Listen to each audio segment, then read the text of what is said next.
জুলাই বিপ্লবের সময় সংগঠিত মানবতা বিরোধী অপরাধের দায়ে ক্ষমতাচ্যুত ডামি নির্বাচনের প্রধানমন্ত্রী খুনি শেখ হাসিনার মৃত্যুদণ্ডের রায় দিয়েছেন আন্তর্জাতিক অপরাধ ট্রাইব্যুনাল। রায়ের পর তাৎক্ষণিক প্রতিক্রিয়ায় জাতীয় নাগরিক পার্টি এনসিপির সদস্য সচিব আক্তার হোসেন বলেন, কেবল হাসিনার মৃত্যুদণ্ডের রায় ঘোষণার মধ্য দিয়ে নয়, বরং রায় কার্যকর করার মধ্য দিয়ে শহীদদের আত্মা শান্তি পাবে। সরকারের কাছে দ্রুত রায় কার্যকর করার দাবি জানান তিনি।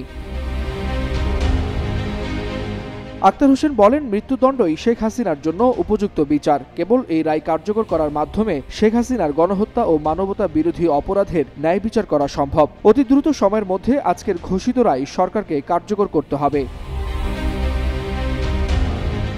ভারত সরকারের কাছে আহ্বান জানিয়ে তিনি বলেন, খুনি শেখ হাসিনা বাংলাদেশের মানুষের প্রতি গণহত্যা চালিয়েছে, মানবতা বিরোধী অপরাধ করেছে। তাকে ভারতে আশ্রয় না দিয়ে বাংলাদেশের বিচার ব্যবস্থার কাছে সোপর্দ করুন। এতে বিশ্ববাসীর কাছে একটা নজির তৈরি হবে।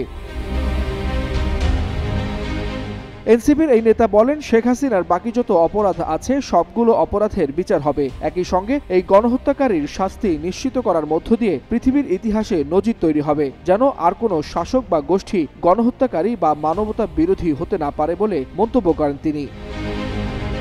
ওয়ালিউল হাসানাত, যুগান্তর নিউজ।